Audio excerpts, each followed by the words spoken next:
a nonprofit, national nonprofit, and really focused on education and capacity building. We have a series of regional chapters and a national membership. We're affiliated with the Passive House Institute in Darmstadt, Germany, and the Global International Passive House Association, and really feel like that global knowledge sharing is a critical aspect of capacity building and learning from each other and accelerating that growth. The Certified Passive House Designer course is kind of the linchpin of it. There's a lot more. There's a builder's course specifically called Certified Passive House Tradespersons and lots of other things, but the designer course is what really sets it off. So buildings, we talk about buildings and it's what Passive House is all about, the built environment. And the bottom line is that they're so important. We spend 90% of our time indoors, and they're essentially failing us. The typical sort of building stock historically. Not only do they produce over 40% of total global emissions in cities that can be as high as 75% of carbon emissions. Their performance can be quite unreliable, as we know, and expensive to maintain and to operate, and produce unhealthy people. Really, it's kind of insane when you think about it and dig into it. So with this focus on sustainability, I'd like to say it's a bit of a green Rorschach test, ink blot test, what it means to different people. And there are lots of aspects, from the reduced carbon or climate crisis, the net zero energy, to supporting healthy environments generally, and the green infrastructure that goes with that. Providing resilience in storms, and generally, and affordability, that these buildings, and this is a critical point, can't be for the 1% or the 10%. It needs to be for all people. And we need to have that accessibility, and part of scaling that is making it more affordable, and we can talk about that a little bit. Environmental and social justice tie into that affordability, ties into the healthier environments, healthier people. Historic preservation, it can be a really critical issue in many places, and we look to work with historic preservation and leverage that sustainability. Buildings are a huge investment for families, for individuals, for businesses or organizations, and protecting those. And last, certainly not least, just the idea of thermal comfort, of human comfort, of the joy that comes with peace of mind. So you have all these issues, and all this is to say that Passive House supports them. Passive House is the platform to really lock in a high performance that can speak to a wide range of sustainability goals. So if you want to emphasize one aspect or another, Passive House is not fighting you. It can absolutely raise the bar in terms of the baseline of performance. And we should think about it that way. Of course, it addresses some things more directly than others. Other aspects can be more tangential, but we can bring them together. And what we see is a lot of convergence where people are thinking about Passive House and performance and carbon emissions. They're also caring about these other issues and bringing them together. Just a quick note that while many people think of houses when we talk about Passive House because of the name, of course, is to just note that there are buildings of all types. And as was mentioned, as we were getting started, it's come out of cold climates, and it's thought in many ways to be associated with colder climates, but it is possible and being applied in all climates. It's applicable in all climate zones. So just a quick survey here from a factory in Sri Lanka that is actually a retrofit as well to affordable housing in Philadelphia, wood retrofit, historic building in Brooklyn, to a high-rise office tower that's just being completed in Boston. 800,000 square feet of certified office space. Library in Pittsburgh, and then another historic retrofit, but this time masonry and an office setting also in Brooklyn.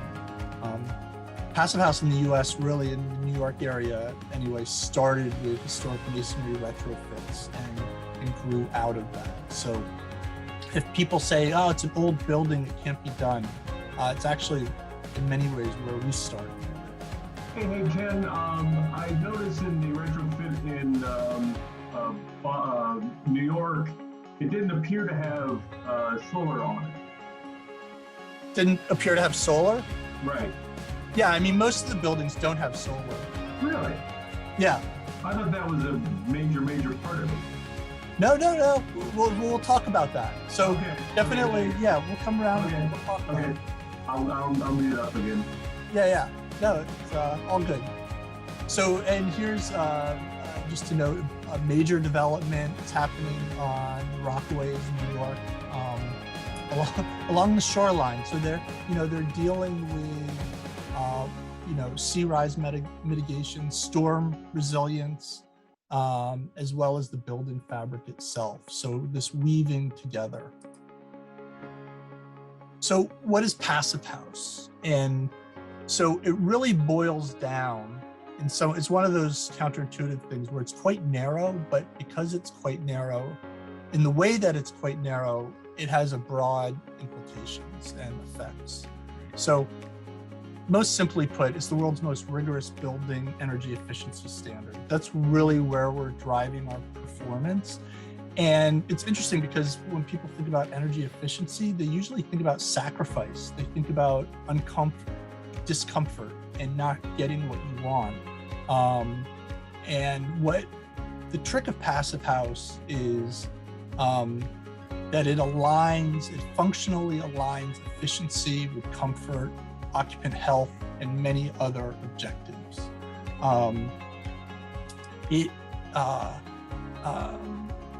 It's built on basic building science, but in this alignment and in this optimization, it unlocks and ensures that you are unlocking a whole bunch of benefits.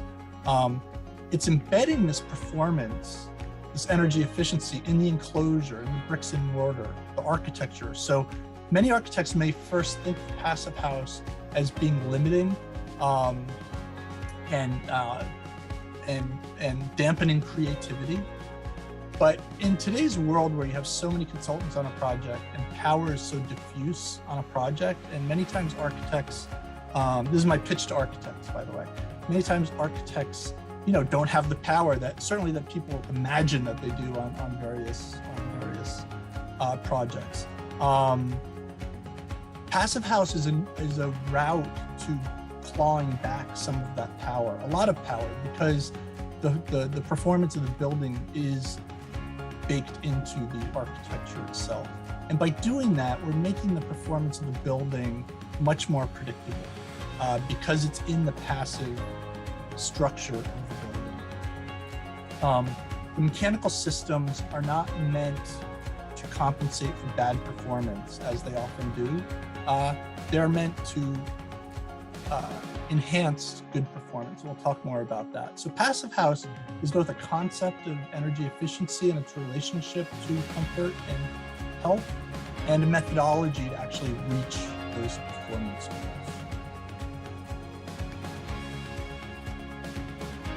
Very briefly, and you can go on passipedia.org and get the full history. I've told a little bit here from it, but the precursors to Passive House, we start with vernacular architecture, as is so often the case. That will get you quite some distance, and in particular in southern China is where it was drawing from. There were studies done that directly apply to what was done in Germany in the late 80s and 90s. We have the Norwegian polar explorer ship, the Fram, which had all the basic principles of Passive House that we're about to talk about. It functions so well in terms of thermal comfort, they ripped out the stove out of the middle of it.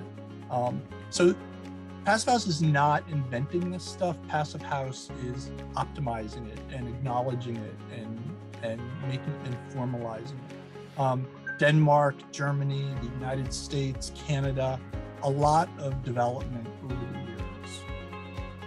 And the first Passive House then was built as a physics experiment in Darmstadt, Germany, 89, 90. And the story goes, they basically wanted to go see how low they could produce, how low in energy building they could produce. And so they needed to produce custom windows. They didn't exist on the market. The ventilation system they needed to customize. The approach of integration was really, the rigorousness of it was new. And just had astonishing results, pushing the envelope, so to speak.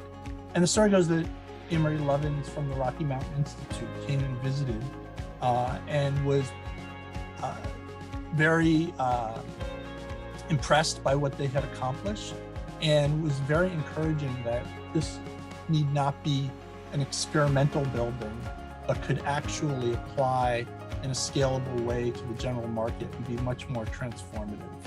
And so out of this building, the Passive House Institute was founded. The methodology was formalized and developed and globalized. So Passive House is fundamentally grappling with the energy flows and the energy balance of the building. And it's going for very specific targets. And this is what kind of separates it from a lot of other green standards or energy efficiency standards where you're just trying to do a percentage better, or you're just doing a checklist of components that are efficient, but you're not tying it all to an end efficiency goal. In Passive House, there are some specific numbers, and they have to do with air tightness of the building, the heating loads and demand of the building, cooling, humidification, and ultimately the energy use intensity, how much energy per square foot we're using. On the right, we see kind of an example of a home. It could be any type of building, but this is a home in a heating-dominated climate. Could be in a cooling-dominated climate. We could be talking about any climate situation. But below the zero line of equilibrium, you have the energy losses through the walls, roofs, etc. And then above it, the gains to make that up, to bring it back into balance. So in a traditional leaky house, you have a lot of losses and you need a lot of heating to make up for that. In a modern house, it's definitely better, but it's not better enough.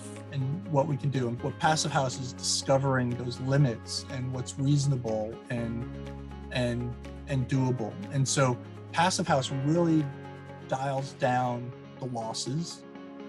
It optimizes the solar and accounts and optimizes the internal heating. So internal heat gains. So with the solar, these are not passive solar houses.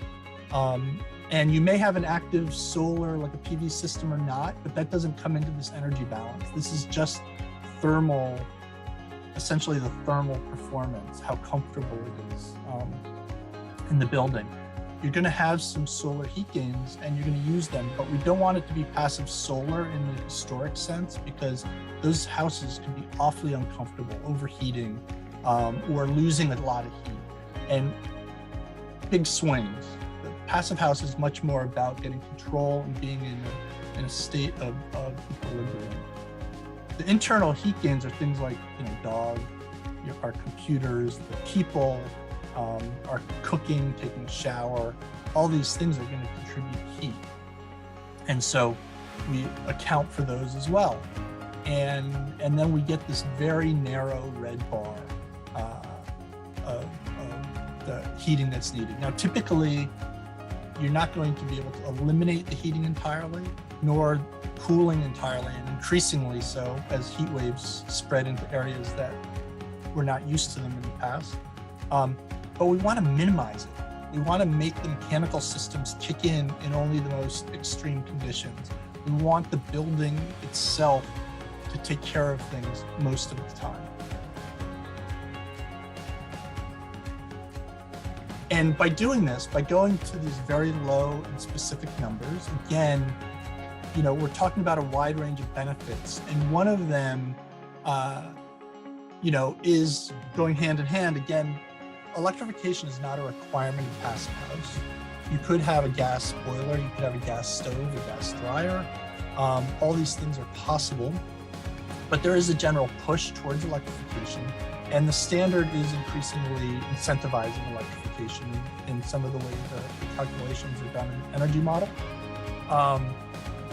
And so what we want to do is have this state of beneficial electrification, where we're electrifying and we're baking in the affordability and the resilience and the health, decarbonization, et cetera, the energy efficiency. And as we drive down this demand, which we show in the middle, it makes energy demand reductions in general from a renewable energy supply a lot more flexible, right? If you've squashed the energy demand by 75 or 90%, you don't need all that solar, all that wind. You can be much more distributed, much more flexible. We want that passive house inside with the benefits. So you could be net zero at the building, that's great, or you could be a net zero community and have community solar, or it could just be off the utility, offshore wind, whatever it might be. And so this speaks, Scott, a little bit to it.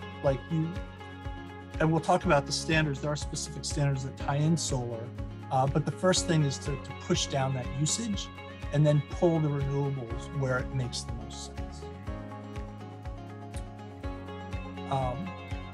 Predictable performance, hitting that target, going for these low numbers is what sets it apart. Is this sense that you can plan for it. That typical building, a typical code building, could be very energy efficient, or it could be very inefficient. It's all over the place. It really depends on the team driving. If you have an architect and an engineer, we're doing essentially passive house that could be very energy efficient. In LEED and other green building programs, you could again have an efficient building, but it might not be, because typically hard numbers in terms of energy efficiency are not baked in. And so there are lots of things that can get you certified in LEED, and you can still be pretty poor in energy efficiency. With passive house, that's not an option. And so we still are going to have a variation ultimately, because there are different use patterns. For one, some people like it cooler, some people like it warmer, some people have more stingy habits and some people are otherwise. On average, it levels out to where the passive house goals are, and the variation between those, because we're smashing it down so much, that variation is quite a narrow band, which allows us with engineers to reduce the systems, which we'll speak to. So lots of benefits, good predictability, robust building. Cost is always going to be this driver, and the affordability of it is the key thing. And it is higher quality construction. And so the natural leaning of it is going to be more expensive. The question is it manageable, the extra cost, and how close can we get it to cost parity, or might we even optimize and make it cheaper building and have it be a win situation right across the board? So this diagram is, two quick things here. This diagram is just to illustrate the potential. It's not saying it's going to be cheaper, but we have out of 3 years of data out of Pennsylvania, this is affordable housing. So not big, huge budget, fancy buildings. Passive house in blue dots, conventional construction in black dots. The first thing we see is there's no direct correlation between passive house and conventional and cost. It's scattered, it's everywhere, right? And so we realize that there are a lot of things driving costs in a construction project. There are many variables that can drive it, and decisions that can drive it. Passive house is just one. People like to push everything onto passive house. because it's the new kid on the block. But if you unpack it, oftentimes what we're seeing on various issues is it's normal construction issues. It's not passive house issues. That said, we're not going to advertise passive houses being less. So, out of this diagram, you can see on the lower right that passive house is actually cheaper per square foot than the conventional overall. And we're not going to sell it on that basis, but it is to show that there isn't a direct correlation. What we see as a driver really is experience, which, and it takes everybody a couple of projects to get up. It's good to have somebody on the team that has experience. Certainly, if you can't get experience, because how do we grow if everybody has to have experience before they do their project? The training is definitely required to set up, and then to have those knowledge networks and be able to ask people and learn from other people. So we're not making the same mistakes and we're leapfrogging ahead. The other part, maybe counterintuitively, is certification can absolutely help you stay on target budget-wise. Working early from day one with a passive house certifier, they have a ton of experience. Nobody has more experience than the certifiers, and they can guide you and make sure that you're not digging a ditch for yourself that you're going to have to dig out of later. And as you make later and later corrections, obviously it will become more and more expensive, as it is for any type of issue with the construction. So the last thing in terms of optimizing, I think, is to have passive house in the program on the very first day, and every decision, like every other critical programmatic component, has passive house in that discussion and in those goals. If you do a building and then say, oh, I just learned about passive house and I want to turn it into a passive house, it's certainly possible, but it's going to be really difficult to cost optimize it because it just wasn't designed and developed with that in mind. It may work, but more often than not, it's going to be probably the most expensive way to get the benefits of passive house. You can't think of it as an ad alternate too. When you break apart the project and you have these different things, they're all interrelated. Those windows that probably cost a bit more, and sometimes a good bit more depending on the quality,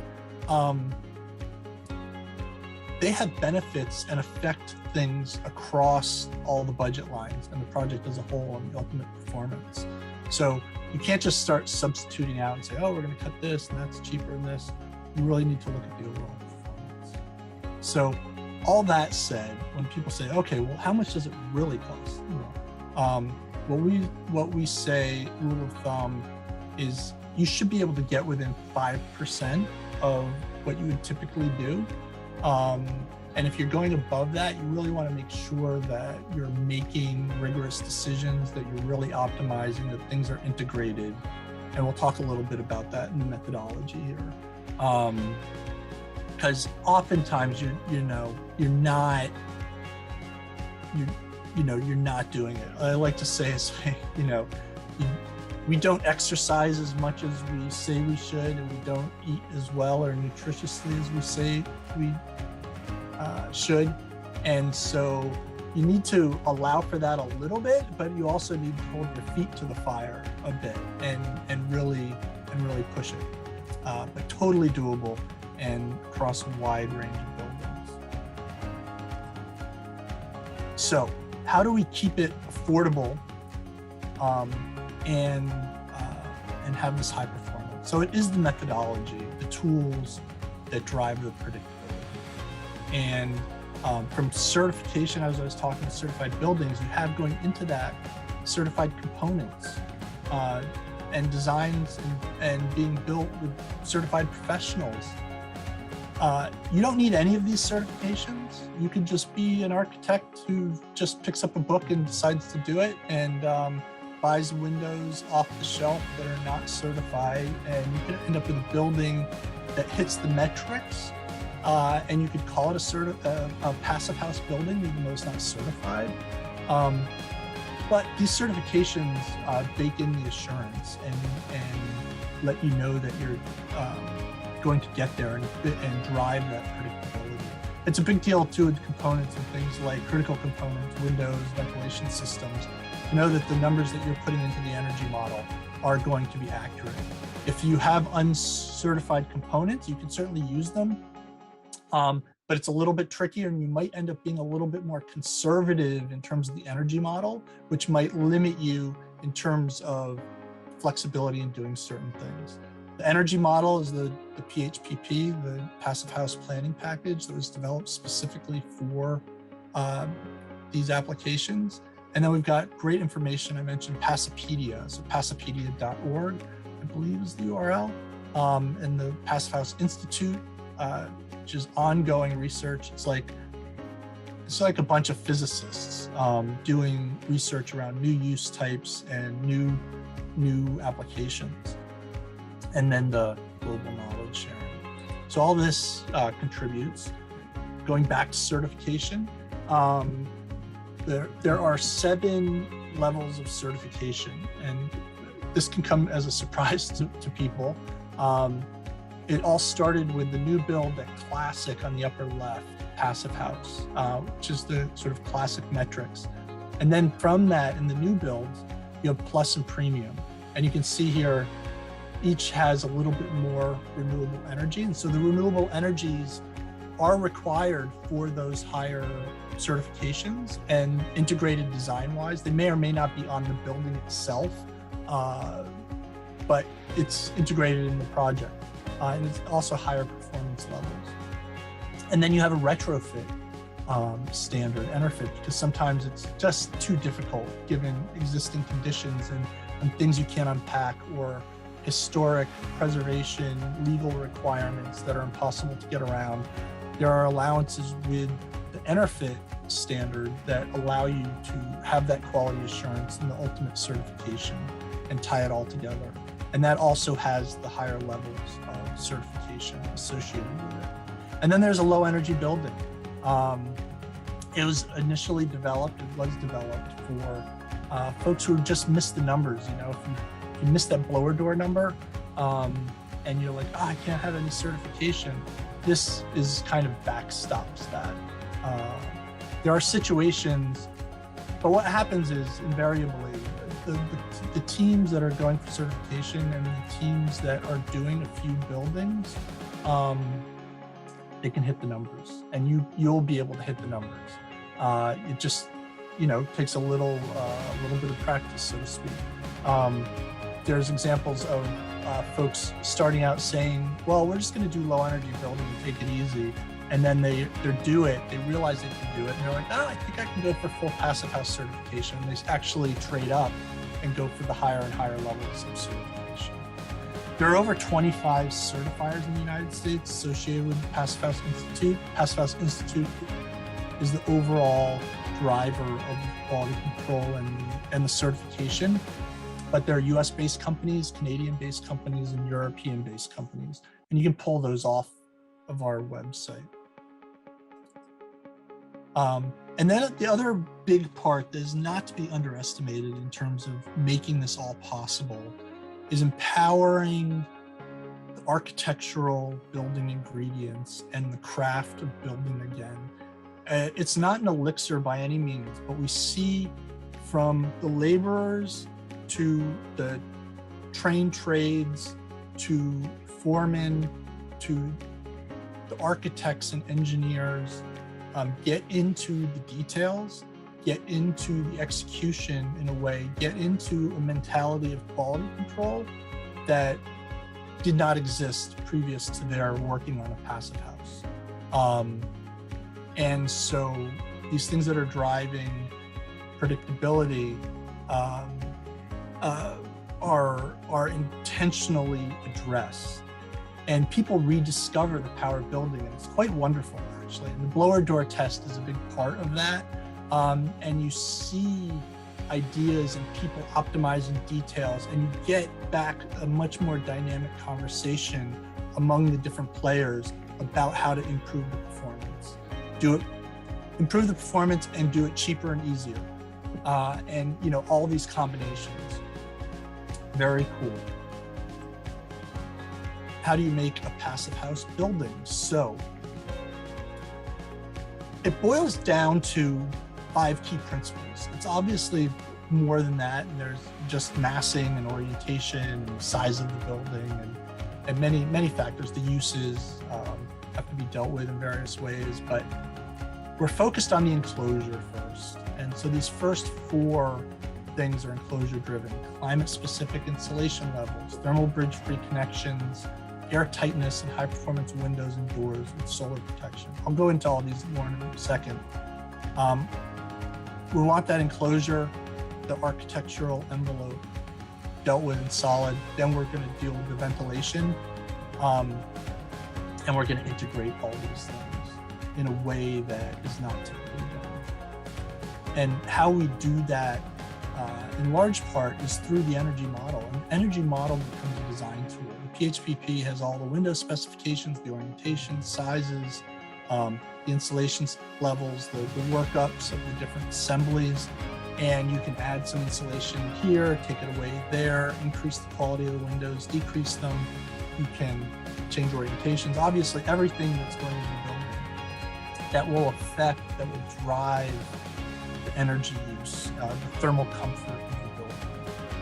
You can stress test it for future climates, different usage patterns, and so on. And so this tool is an active design tool. It's not something that just sits off to the side, and it's like, you do a calculation at the beginning and you do one at the end of the thing and hand it in for code compliance.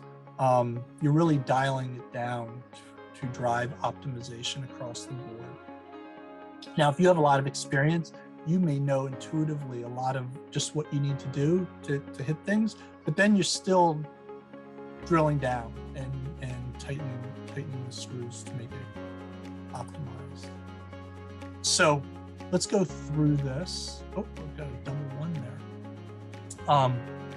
The first principle, climate specific continuous insulation. I like to say, our buildings today are typically like our teenage kids who are wearing hoodies out in the winter, and they're cold. They're not going to freeze to death, but they're uncomfortable. And who really wants to live like that?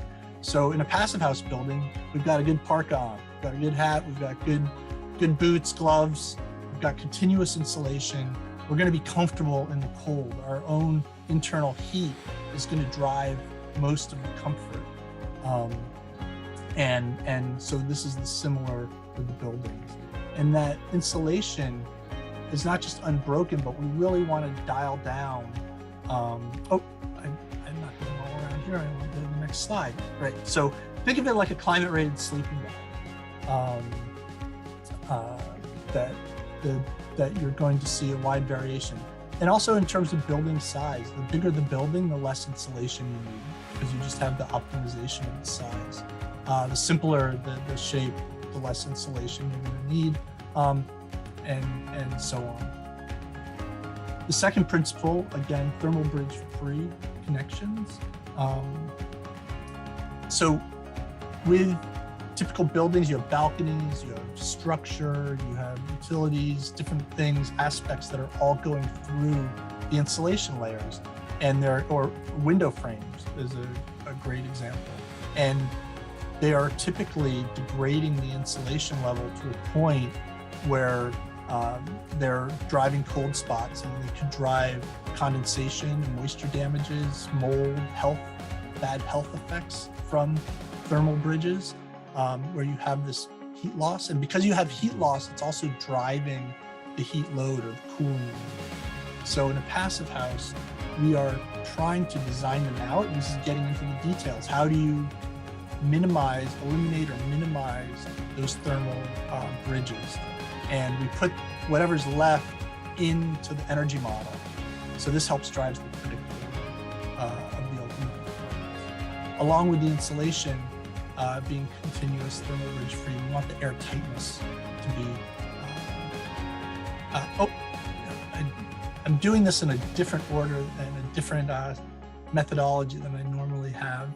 So I'm getting used to this. So this is an image for the thermal bridges on the left, an old building where you can see them, the window frames in particular, and different, areas where the wall hits the roof, for example. You've got heat loss there. And after it's been renovated, we see those go away. Some of those are from air leaks, but a bunch of those are from just a thermal bridge. Number 3, air tightness. So air tightness can be counterintuitive because you think, oh, it's going to be stuffy, it's going to be unhealthy. But the basic idea of air tightness is that if you want to control the quality of something, the best way to do that predictably and efficiently is to control the thing. And then once you have control of it in an airtight environment, it's very straightforward and efficient to maintain high level of quality. So in a typical building, it's very leaky enclosure, and you're depending on the leakiness to have an air change for the ventilation required by code. But it could be polluted outside. You could be a city, it could be next to a highway, it could be a forest fire, it could be in the forest with all kinds of allergens that are flowing into your building. And you don't want that air just flowing through willy-nilly. You want to do it in a controlled way. And so we get control of the environment. And also, a leaky enclosure drives drafts and discomfort and major heat loss through a leaky enclosure. So driving inefficiency of the building and the unpredictability of the performance. Say a well-insulated building, non-passive house versus passive house, could have a 5 times difference in magnitude of heating load. So you have basically a completely different sort of functioning building just based on the air tightness alone. So super powerful lever. And another approachable way to think about it is it's like a windbreaker over a fleece sweater. So that fleece sweater, our insulation layer, is good, but it's not that effective or as effective as it should be on a cold, windy day unless you've got a windbreaker. And then you can really maintain the benefits of that insulation. So high performance windows and doors and solar protection. So they are continuations of the insulation and air tightness. They're typically, as a result, triple pane, but they don't have to be. They're triple gasketed. The frames are thermally broken, and they're installed in a way into the wall that is thermal bridge free or absolutely minimized. So you have continuity of insulation and the air tightness. We're using the windows to bring in daylight. We're using them for views and connection.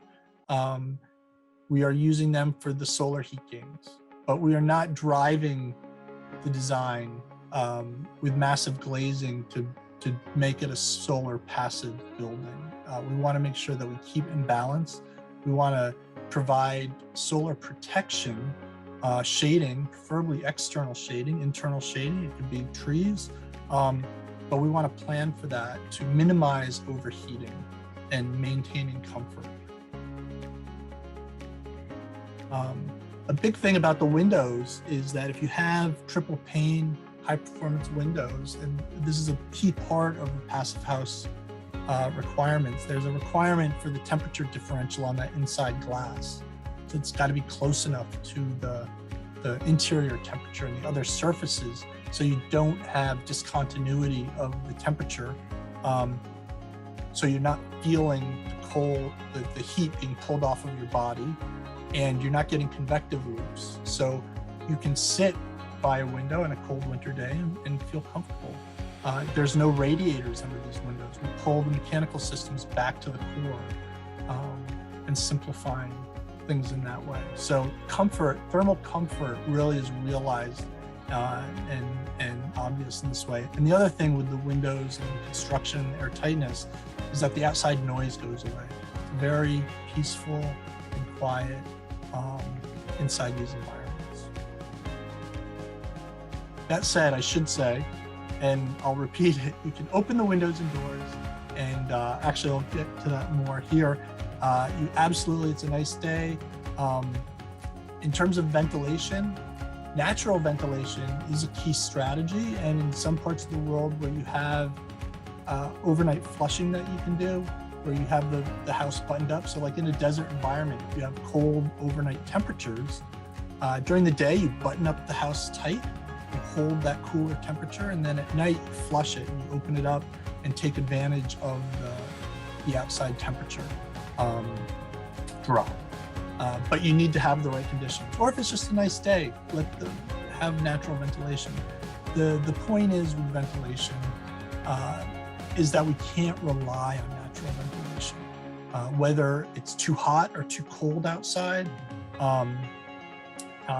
or inclement weather, or forest fire or other pollution. Typically the air inside the building is going to be most of the time cleaner than the air outside. And so we need to be able to not rely on natural ventilation, which means having a robust mechanical ventilation system. All buildings have mechanical ventilations. They're just typically, an exhaust fan that's running intermittently in a bathroom or a kitchen. And it's not very well planned because it's relying on the leaky enclosure. Some rooms might have good ventilation, others may not. Some times of the year, you may not have any, might have very poor air turnover based on the leakiness. Passive house, we're tight, we have control. We're supplying fresh air continuously, 24/7, to every served space. So the bedrooms, living rooms, the offices, the classrooms, whatever the use might be, and then exhausting from the service spaces, the bathrooms, kitchens, hallways, utility rooms, etc. You're planning it and delivering it to all these places in a way to make sure that we've got proper turnover. So every bedroom has an air inlet, and then the exhaust is positioned in a way so we're not short-circuiting and we're getting good ventilation.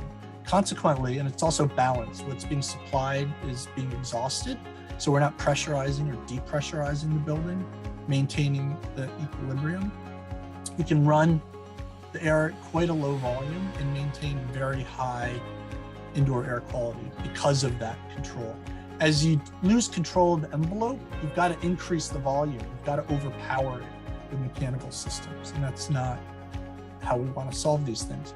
We're filtering the fresh air, and then ultimately what we have, the passive aspect of this, we have a fan, high efficient fan like all exhaust ventilation systems, but the ventilation system here has a passive heat exchange core. So the outgoing air is going through a core, and it exchanges the heat with the incoming air. So on a cold day, that air coming in can be within just a few degrees of the interior air, low volume, not causing discomfort,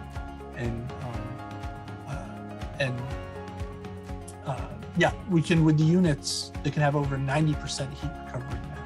It's incredible what's possible. So this is key to maintaining, healthy occupants, happy, healthy occupants, less asthma, less allergies, better health.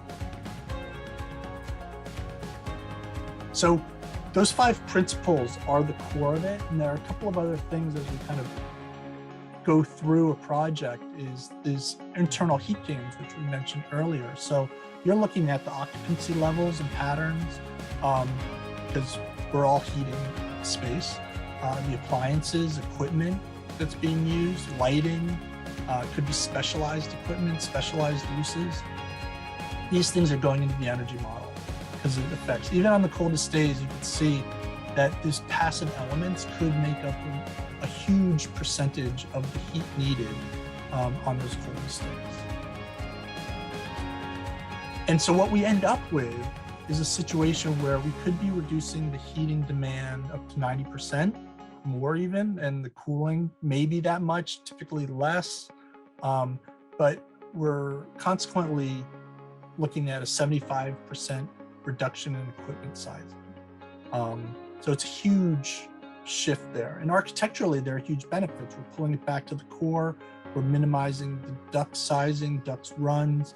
We can make it all electric. Everything is going electric anyway, but this just means less of that because you're investing in the architecture. One story, one of the early projects that I did was a townhouse renovation in Brooklyn Heights. And, you know, it was a big house. It's like 5 stories, about 5,500 square feet, connected wall to wall. And, you know, typical kind of New York City historic masonry townhouse. You could imagine that.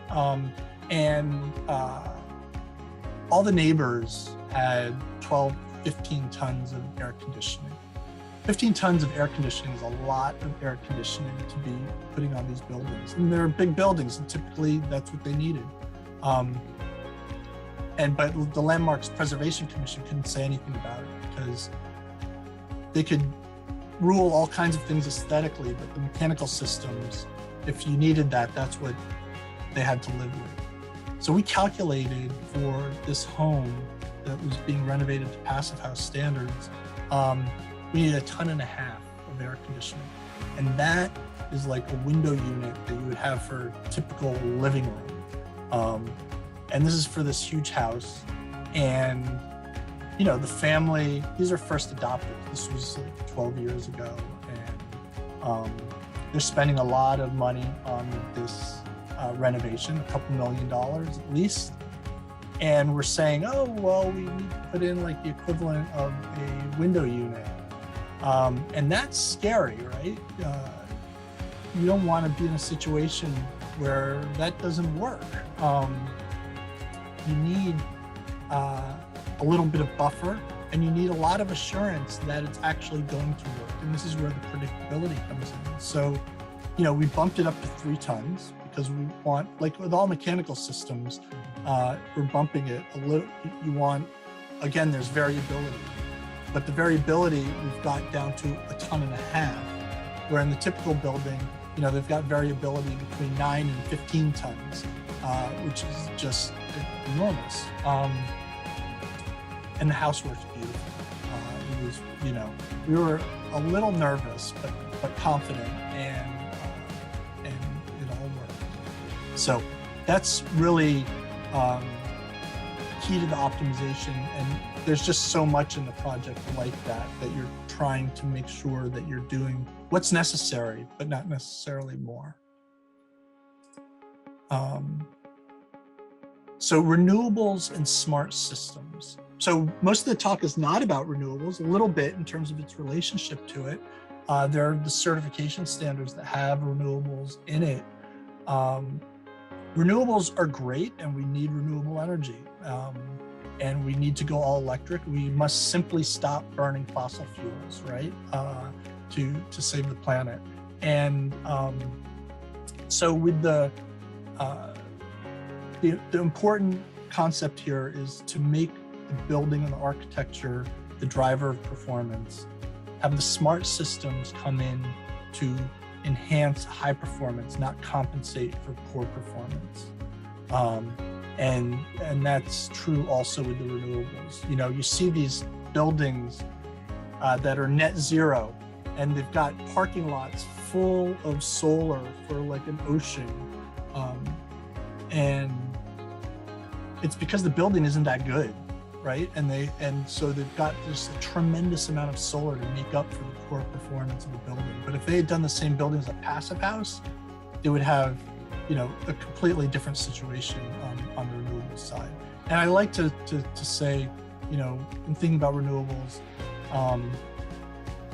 you know, you could have a net zero building, but you could also be community or utility based net zero and thinking about it, and globally based. We definitely have to get there, but every building doesn't have to be its own power plant. And there's certainly more economical ways to do that. So this is a building I had the pleasure of visiting not that long ago, College University building in Northern Ireland. Went for a Passive House conference there.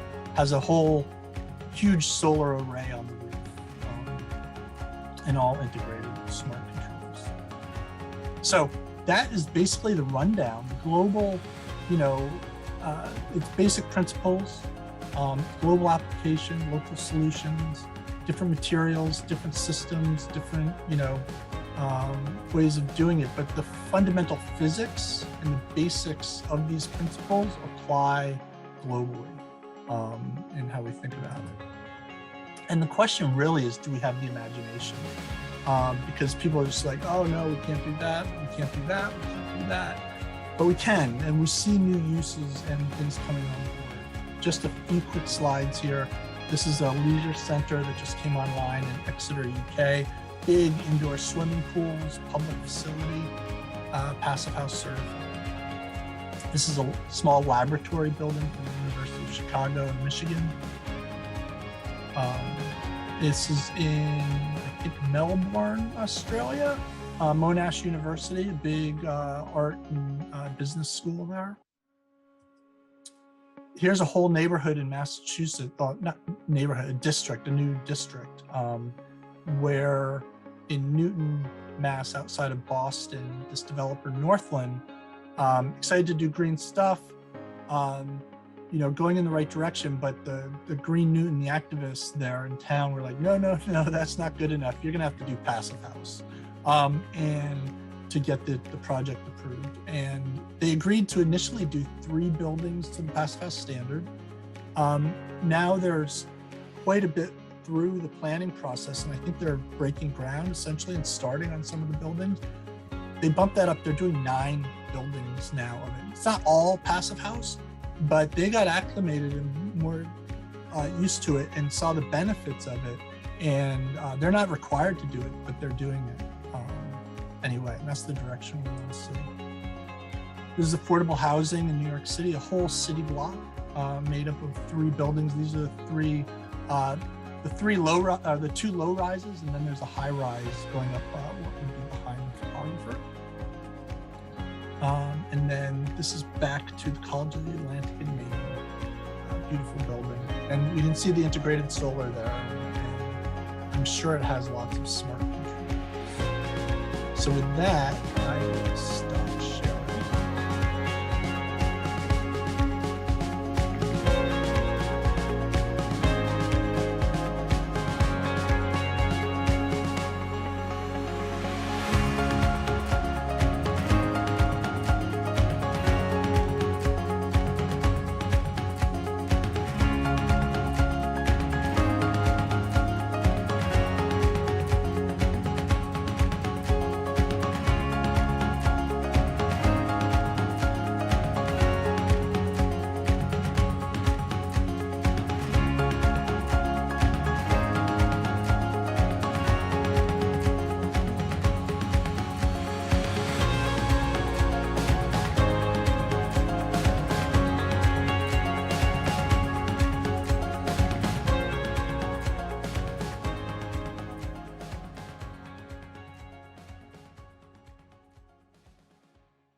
So one of the questions that came up early when you mentioned that some LEED buildings actually consume more energy than their conventional counterparts.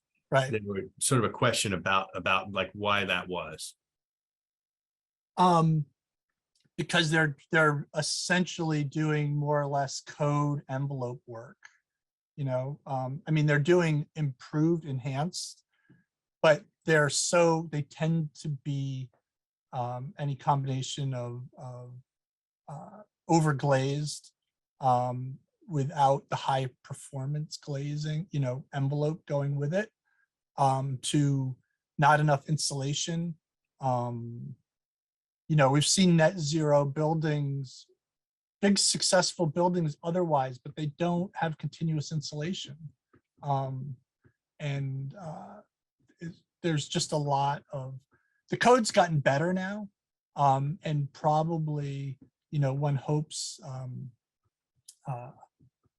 a lot of these buildings have as well. I think the thermal bridging has been another big driver where nobody really took it to heart. And I don't know that there's a real culture of saying, you know, we're going to radically downsize the mechanical systems.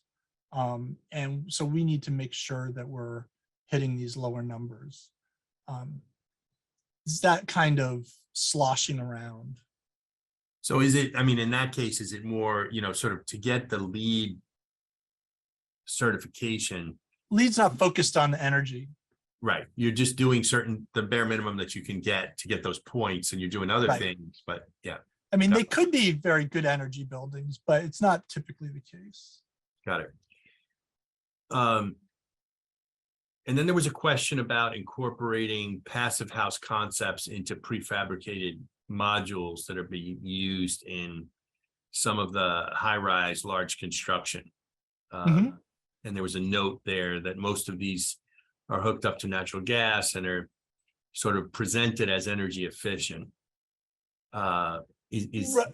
Can that kind of prefab construction also be passive house? Absolutely. And there's actually certification for opaque envelope components for prefab. So it can run the whole gamut. And you can certainly design prefab components. Panelization is huge in Europe and is growing in the US. And prefab marries up really well with passive house because you've got a lot more quality control. And so you can really drive that. You know, and in terms of the systems and what's running off of natural gas or not, I mean, obviously, I think it's obvious we want to stop burning fossil fuels, full stop, right? So to the extent that we can eliminate combustion on the job, on the building site is a good thing. I could understand why certain projects are still using it, using cogen and doing different things, and are using much more energy efficient systems. You can do that. You can hit the numbers with fossil fuels. Just passive house supports and actually encourages it. It practically in the energy model incentivizes electrification. So there was a question about sort of like, what are the physical concepts in passive house? And I think that's what this slide is showing. So I don't know, could you just give us sort of like the high level on what you do? Yeah, so basically 5 basic principles: good amount of insulation that's continuous, thermal bridge free, so we don't have breaks in it and the problems associated with that. The windows and doors are continuations of, well, I should go to air tightness, number 3. So we've got a really airtight enclosure, and then the windows and doors are not so much about passive solar, although we do use those heat gains. It's about being a continuous part of the insulation and air tightness, as well as providing daylight, as well as providing views, connection, and some solar gains. And then the ventilation. And as I said before, we can use natural strategies, but we can't rely on natural ventilation strategies all the time. So we need to have robust ventilation, and that is optimized. So we're continuously 24/7 fresh air and exhaust balance to all the different spaces, so we know we're getting good changes. And we have high efficiency heat recovery, so we're maintaining the indoor air temperatures. So with 100% exhaust, there's no recirculation of air is the big thing in terms of ventilation. But I mean, you know, passive house, as you mentioned, is sort of all over the world. And I know just from years back studying passive solar design and sort of like Roman construction in the Mediterranean and stuff, there are places where, so are there places where passive house and passive solar are actually the same thing? And it's always been interesting to me that, you know, I mean, I just think about in sort of ecological projects, right? There's a, you know, the less mechanical functionality, the better, right? Right. Whereas, and passive house is very focused on that. Yeah, absolutely. And to the extent that you can design and make it virtually identical, you can absolutely do that. I think the big difference is ultimately that passive house is calculated down to the ground in terms of what's going to happen. And what you're typically saying is, and this isn't a hard and fast rule, well, it's not in the absolute rule, let's say, but you're typically not saying, well, for this portion of the year, the place is barely going to be habitable. You want to make a basically comfortable building in practically any season and any condition. So you could theorize in easy climates like, San Diego, it's it ain't hard to make a passive house in San Diego. Although it's amazing that the air tightness does help drive down the peak heating that you have for, those few hours a year where you need that heat. You can completely eliminate it with the air tightness. So you can just have a heating system that works on a typical day, which is. And I mean, one thought that came to me when you were showing the site and the Rockaways, and you're saying, well, can't speak to whether this is a good place to build the building from a sea level rise perspective, right? But yeah. Are there places? I mean, is someone in UAE going to build a passive house, or are there limits? Is there anything within the protocol for passive house that sort of says don't build here? No, it's purely it's for practical purposes an energy standard. So you could build it out of radioactive material. You could build it in the worst possible place possible. It could still, as long as the energy balance is, you could call it a passive house. So it's why it's not meant to be everything to everybody. It's not trying to capture a full spectrum. So it's kind of its strength and its weakness. Some might look at it. It's focus on a few core elements that drive, like the original slide. It's like a platform that really sets you up for a wide range of success. And depending on some, it delivers entirely, but others you need to kind of drill down on. Mm-hmm. And there was a sort of two interesting questions about sort of interface with other design concepts. So Brian pointed out, I guess, checked your website and said the maximum allowable air exchanges is 0.6. Right, for the air tightness. Yep. But that seems low, for example, compared to the priorities of WELL, another certification standard focused on healthy buildings, and was just sort of asking a question about sort of health and COVID in particular. Right. Well, I think the 0.6 is talking about the blower door test and the air tightness of the enclosure. I'm guessing the WELL, I'm not an expert on WELL, but I'm thinking the WELL number speaks to the air changes of the ventilation system. So, right, which is two different things. So with the enclosure, I can't imagine WELL taking a position, or anybody else saying that anything other than more airtight the better. You want to be able to have natural ventilation, but you're controlling the mechanical ventilation. So the rates, the passive house rates for ventilation are typically lower than some programs' recommendations. I don't know how exactly it compares to WELL, but it's not the 0.6. It would be, I think it's,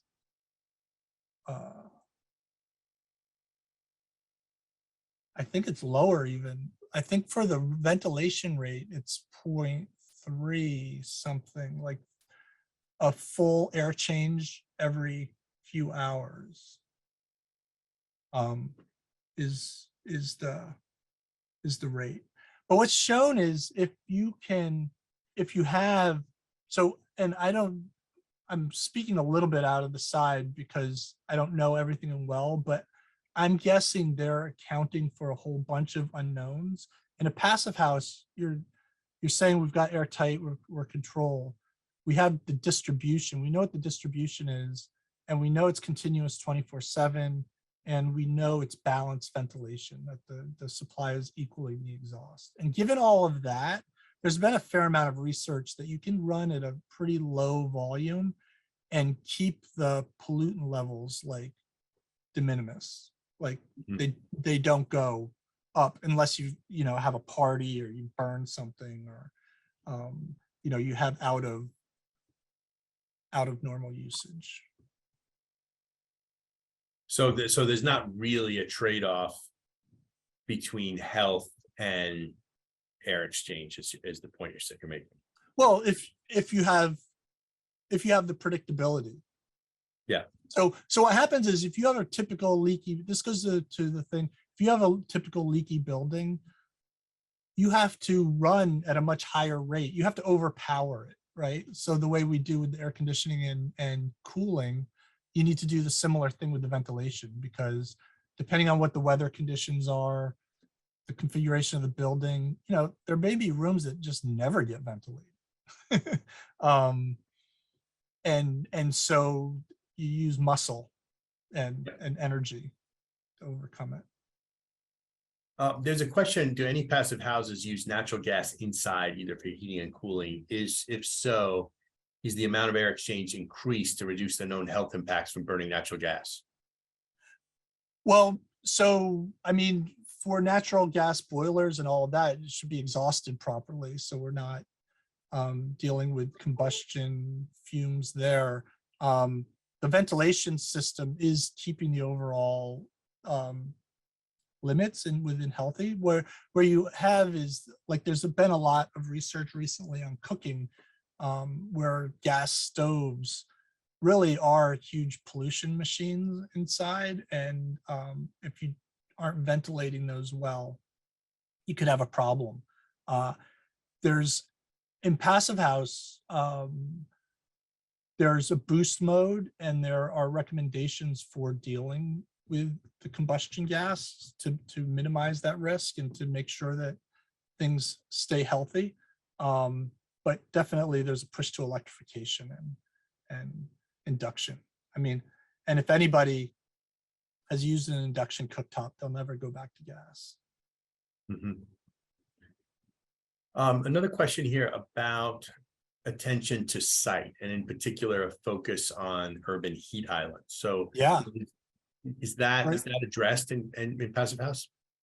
Great point. It's not addressed directly. No, it's one of those issues that go hand in hand. I would say it's one of those issues like well in general health, toxicity of materials, VOCs, natural building materials,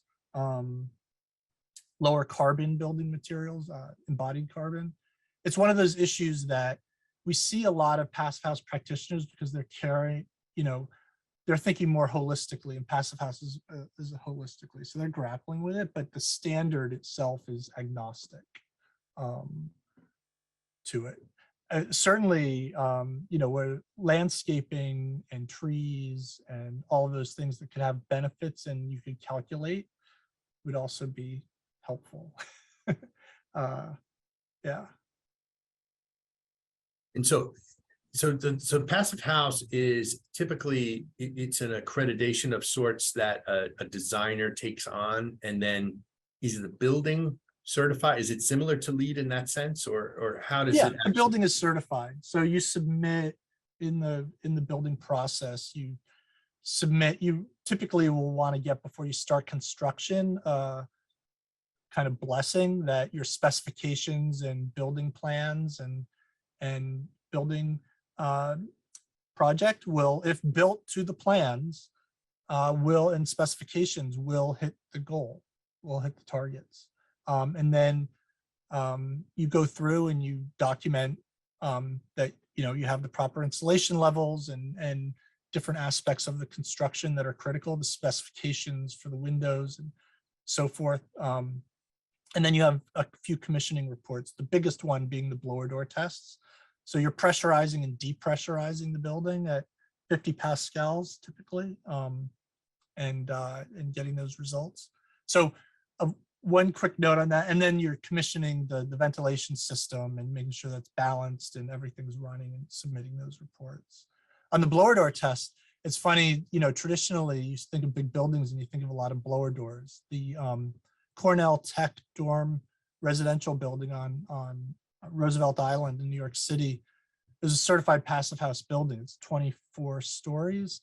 And when they did the blower door test, they just used one fan in the door in the lobby, and got it to pressure. And I think they ended up at like 0.3 ACH 50. They did twice as good as the standard. And so it's incredible, like how reactive the building can be. Yeah. Is So there, yeah. is there any sort of, do you do those tests once, or is there sort of a continuous monitoring? Because I imagine that if you're successful in making an airtight envelope, but your ventilation system doesn't work as it's intended to, or Right. filters aren't cleaned or something, then you actually could be in a very dangerous situation. Is there any requirement for sort of continuous monitoring? Not over time, no. I mean, it's up to the building owner at that point, and whoever is responsible for managing the building. It's a quality measurement at the point of completion of the project. So there's certainly training in terms of building management and operation that can be more elaborate or less elaborate.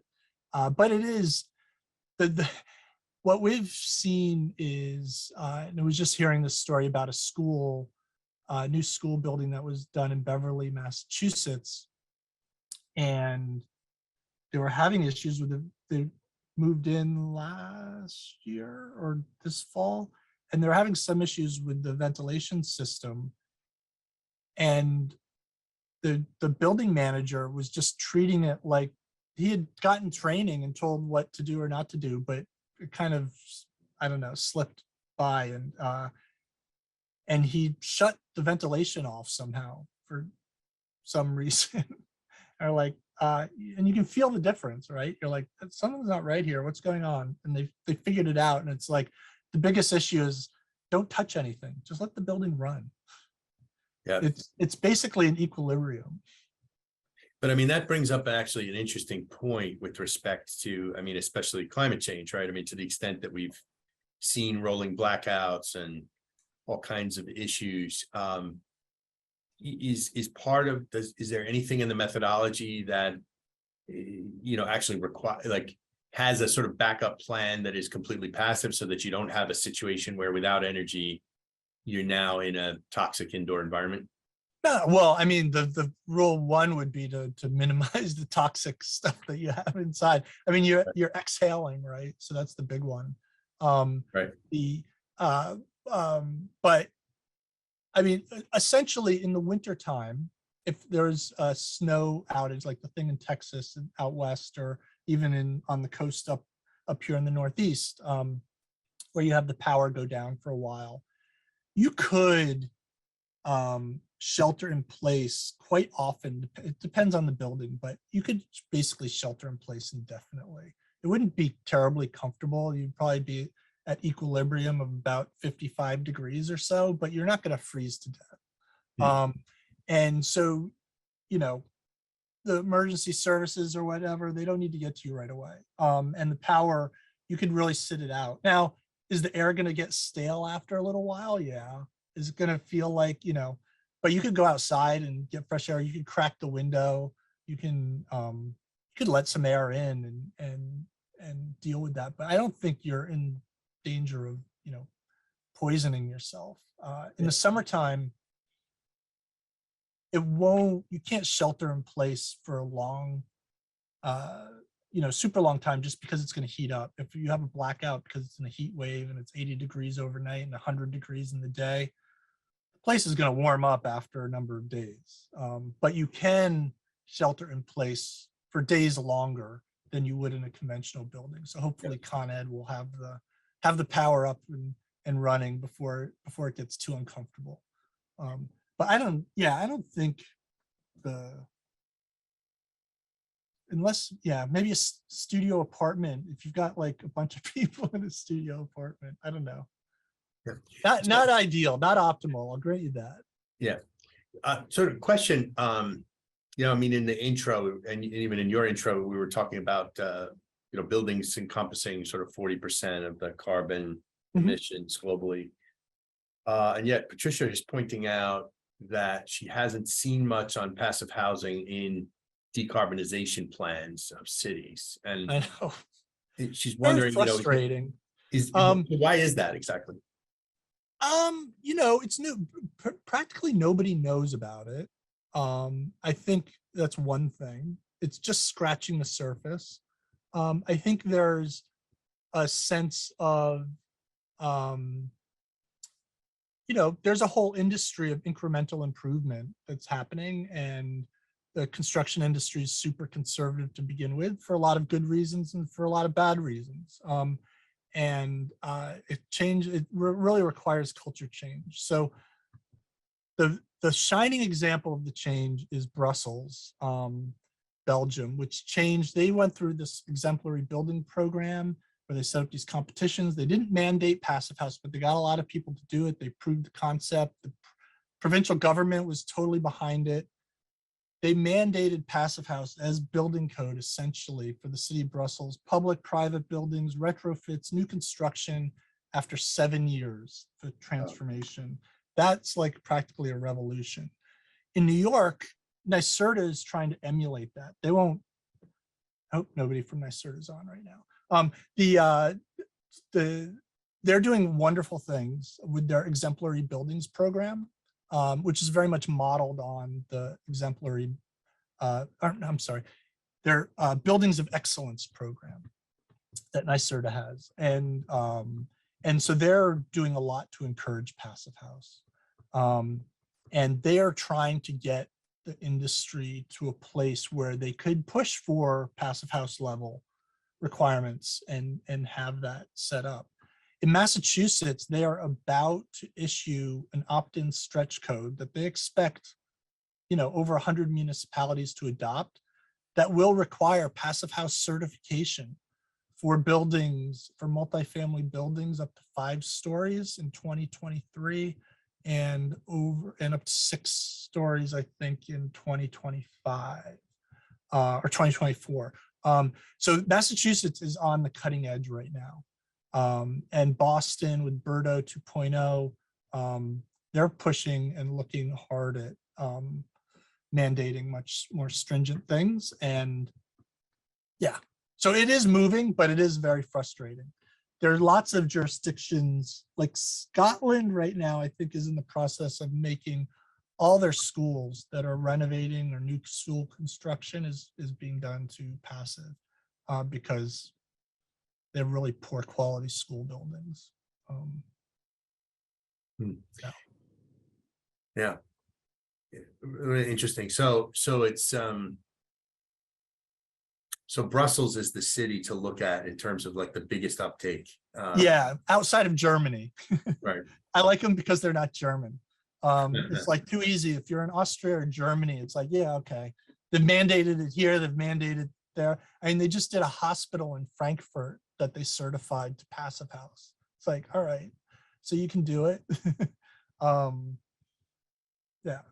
Is there any like sort of subset for retrofits in particular? I mean, you showed examples of retrofit buildings, but and that 5% more, and I know obviously it depends on a whole bunch of things, but yeah, is the 5% sort of focusing on, starting new building? Yeah, it would be tough to make. You could do it in the retrofit. The biggest factor of the upcharge is what's your baseline budget, right?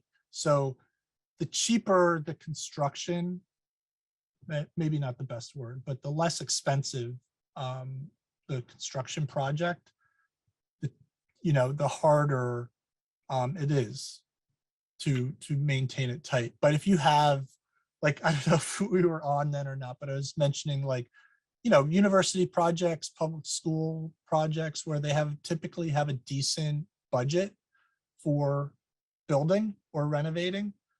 You should be able to do passive house within the budget. Mm-hmm. You can't design the building and do what you would without passive house and then say, okay, now we're going to make it passive house, because that will likely explode the budget. But if you start with passive house in day one and optimize it with all the other decisions you're making, you should be able to do it. Yep. All right. Well, we sort of covered all the questions of the folks who are remaining. Okay. I'm really sorry that this happened, because it seems like we missed the core of your presentation. But I flipped through this. Yeah, it's fun. There's some fun things in here, and then I'll just flip to the end. You know, the takeaway here too is, you know, we're right sizing the heating and cooling. We're not against smart systems and renewables and all this stuff. We just don't want it to compensate for poor performance. We want it to enhance high performance. So let's invest in the architecture and then put these systems. We know we need them. And some eye candy at the end. So this is Exeter, UK. This is a big leisure center with big indoor swimming pools. This is a laboratory building for the University of Chicago. Big academic building in Australia for Monash University. This is a whole district being developed by Northland in Newton, Massachusetts, and Green Newton, a civic group, pushed them to do passive house. They agreed to do 3. In the process, they're doing 9 buildings now to passive house, including a building with an indoor swimming pool. Affordable housing, this is a whole city block in New York City. HPD in New York is really trying to figure out how to push towards passive. They've incentivized it. This came out of the Sendero Verde project, which is massive, came out of an HPD initiative. And this is back to the College of the Atlantic. Great. Yeah, so thanks so much. I really appreciate it. And I certainly got a lot out of it, even with missing a big sorry for the break. I will make sure that I leave up the video and chat so I can much bigger like headlights telling me what's going on. But if you're willing to work with us to record the whole thing from beginning to end, I'm sure there's folks who would be willing. And of course, you know, at your I'm happy to do it. I'm actually going to do a version of this. It'll probably be a little shorter, maybe run like 40 minutes. Friday at noon. I'll record it. Oh, that's great. I could give it to you. And it'll be essentially I'll take out a few slides, but it'll be the same content essentially. Well, that's great. If you don't mind that would be wonderful. And then we can back on the Q&A, and then we've gotten most of what we were hoping. So so thanks again. And yeah, it's great to meet you and great to connect with your organization. Really yeah, important. Absolutely. And now you're on our list, so you'll find out about our monthly. This is a monthly series, so you'll find out about our next one. Awesome. All right, thanks, and thanks to all of you who stuck in there to the end despite the technical difficulties. Yeah, really thank appreciate you for coming back. All right. All right, have a good evening, everybody. Bye-bye.